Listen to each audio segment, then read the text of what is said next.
With a desire for streamlined operating processes, Wilcott and Brooks Publishing requests a design for a new building. Seamless Design and Associates is hired via a design-build contract, and immediately the design team receives many independent requests from the different divisions in WBP. Because ownership has no clear path to define who authorizes changes or additions on the project, communication is disastrous. Design additions add extra costs and delay the design process, and because there is no clear structure for communication or authorization, the situation cannot improve. When dealing with complex client teams, quality of conversation and communication is critical. To ensure this will occur, it is important that everyone operate on the same knowledge base.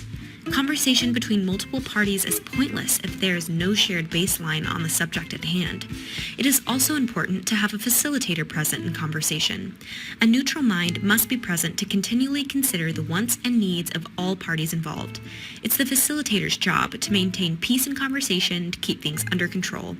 Without a party tasked to bring order, when things get heated, conversation quickly turns unproductive and progress is hindered. Overall, in the struggle of maintaining complex client teams, it's important for designers to appeal to all parties and for facilitation to occur. Due to unplanned design requests by heads within Wilcott and Brooks Publishing, an increase in fees of $20,000 is applied to the project. When considering who should be responsible for this figure, generally the structure developed at the beginning of the project is reviewed. In this project, however, no structure was developed and only ethics guide the decision of who's to pay. Since the design team was working under the client's requests, the client should compensate the design team the $20,000. In talking with industry professional Rick Skaggs, financial confusion is avoided by setting up a formal structure at the beginning of the project. In fairness for both parties, phases of the project are set and billed on a monthly basis based on the percent of completed work. This ensures the design team has a steady flow of income and the client is not required to pay for unfinished work. All this said, however, if a design team does work under a client's instructions, the design team should be reimbursed by the client. It is important to stay on schedule during a project, as delays are costly and lead to unhappy clients. Professor Natalie Ellis provides insight to a real-life situation in which the project had a quick startup and did not allow for discovery or research, which is similar to the situation at hand.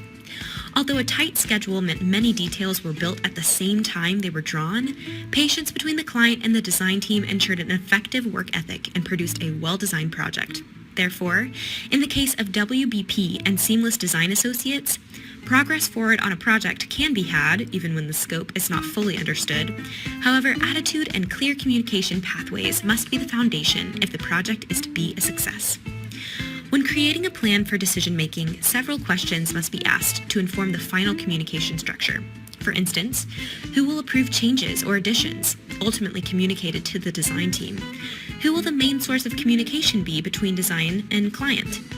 Who on the client team is able to authorize and validate changes sent to the design team? And finally, who on the design team is responsible for instituting these changes? Once these questions have been answered, a document must be generated to solidify this decision-making plan. In the case of WBP, the design firm wishes to work preemptively on products for the final design to keep the project on track. When doing preemptive design, the type of work should be completed only after careful consideration, because only certain types of work can be modified later. For instance, completing specific layouts of buildings when a final location is still unknown is not feasible. According to design professional Rick Skaggs, preemptive work such as finding the prices for finishes is highly beneficial. Making a master spreadsheet with all products and their price variances, the client is able to determine where they want to spend big money and where they don't. With this spreadsheet, the design team has all of the information for these products ready once the final location has been selected. Overall, preemptive design work can only be beneficial depending on what work is done. After reviewing the WBP project and consulting with industry professionals, principal lessons were learned.